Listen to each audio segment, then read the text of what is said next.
So in this video, we're going to replace this fan, which is fine, but it's a little small for the room. So we're going to replace it with the Harbour Breeze fan. Here's all the parts for it. So first I need to take down the old fan and then start putting up the new. Let's go. All right, the old fan is down. Time to put up the new fan. Here we go. All right, fan install is complete. Took about an hour and 15 minutes. So I'll just cycle through the remote, put the light on, turn on the fan.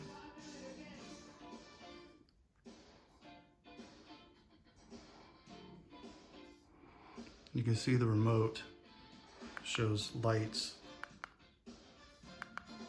how fast you want the fan to go.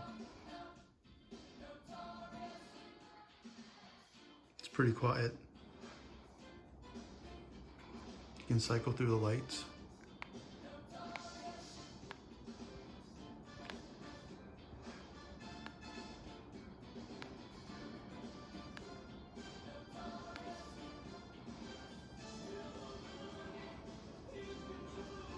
All right, hope this helped.